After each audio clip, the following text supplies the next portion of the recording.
যান-বাহন আৰক্ষীৰ অবিহনেই প্ৰায় এবছৰ নিয়াৰিকৈ চলি আছে শিমলুগুৰি আৰক্ষী থানাৰ অন্তৰ্গত বালিঘাটৰ ট্ৰেফিক পইণ্ট। সাধাৰণ জনতাৰ দাবী অসম আৰক্ষীৰ শীৰ্ষ আৰক্ষী বিষয়ালৈ এগৰাকী যান-বাহন আৰক্ষী বিষয়া ব্যৱস্থা গ্ৰহণ কৰি দিব লাগে। ট্ৰেফিক পইণ্টৰ লাইটৰ অৱস্থা বিকল, চানি ধৰিছে ৰেলৱে।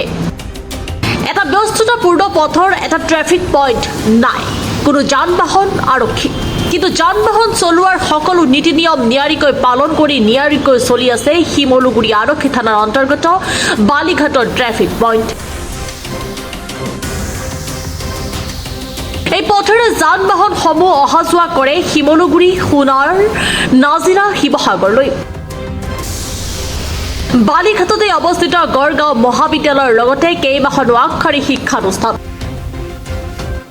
নিতৌ এই পথেৰে অহা যোৱা কৰে শিক্ষানুষ্ঠানৰ ছাত্ৰ-ছাত্ৰীসকলৰ লগতে বিভিন্ন প্ৰান্তৰ কাৰ্যালয়ৰ কৰ্মচাৰীৰ লগতে সাধাৰণ জনতাও। কিন্তু সকলো যান-বাহনৰ চালক, যাত্ৰী, পথচাৰীয়ে এজনো যান-বাহন আৰক্ষী নোহোৱাকৈ যান-বাহন আৰক্ষীৰ প্ৰতিটো নীতি নিয়ম নিয়াৰিকৈ পালন কৰি আহিছে যাতায়াত। বৰ্তমান বালিঘাটৰ ট্ৰেফিক পইণ্টৰ লাইটসমূহ বিকল, ট্ৰেফিক পইণ্টতো চাৰি ধৰিছে ৰেলৱে। বিভিন্নজন চালক, সাধাৰণ জনতাৰ অসম আৰক্ষীৰ শীৰ্ষ আৰক্ষী বিষয়ালৈ দাবী এই ব্যস্ততাপূৰ্ণ বালিঘাটৰ ট্ৰেফিক পইণ্টত এজন যান-বাহন আৰক্ষী বিষয়াৰ ব্যৱস্থা গ্ৰহণ কৰিবলৈ। এই বিষয়ত এটা কথা, যিমান সুন্দৰকৈ চলক, যিমানেই যি নকওক, এটা কথা ক'বলগীয়া আছে। বালিঘাটৰ শিৱসাগৰ জিলাৰ নাজিৰা শিমলুগুৰি টাউনৰ যিটো ট্ৰেফিক পইণ্ট, বালিঘাট তিনিআলি ট্ৰেফিক পইণ্ট, তাত সঁচাকৈ মানে অলপ দুখ লগা।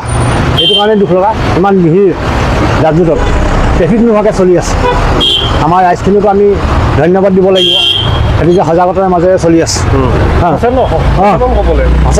সেইটো ভুল হ'ব পাৰে, সেইটো মানিব লাগিব আমি। তাকে দেখি আমি অকল অনুৰোধ কৰোঁ, আগত যেনেকৈ ৰেগুলাৰ আপোনাৰ ট্ৰেফিকটো আছিলে, আজিকালি অলপ দিনৰ পৰা আজি সেইটো নাইকিয়া হৈ গৈছে। গতিকে লৈ আমি অনুৰোধ কৰোঁ আৰু আশা কৰোঁ ট্ৰেফিক পইণ্টটো আকৌ চলাবলৈ ট্ৰেফিক যেনে থাকে।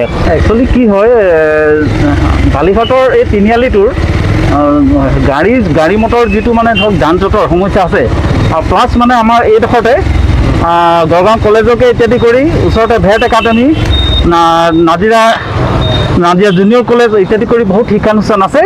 যথেষ্ট মানে ল'ৰা ছোৱালীটো ইয়াত ভিৰ হয়, সেইটো কাৰণে ইয়াত নিশ্চয় মানে এজন ট্ৰেফিক হেৰিয়ৰ প্ৰয়োজন আছে। এইটো সন্দৰ্ভত মই এইটোৱে কওঁ যে নিশ্চয় চালকসকলে যথেষ্ট সাৱধানতাৰে নিজৰ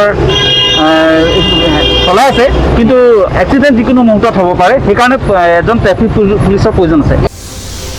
নাজিৰাৰ পৰা জুলফিকাৰ আলীৰ ৰিপৰ্ট, প্ৰাতঃ টাইম ডিজিটেল। শদিয়াৰ পৰা ধুবুৰীলৈ, বৰাকৰ পৰা ব্ৰহ্মপুত্ৰলৈ সকলোৰে মাজত চিনাকি এটা নাম প্ৰাতঃ টাইম। থলুৱা ভাষা, কৃষ্টি আৰু সত্য বাতৰিৰ আধাৰত প্ৰতিষ্ঠিত খবৰ প্ৰাতঃ টাইমৰ প্ৰতিটো বা বাতৰি পুংখানুপুংখভাৱে চাবলৈ Facebook, YouTube, website, Twitter, Instagram আৰু ব্লগাৰ পেজত লাইক আৰু ফ'ল' কৰক।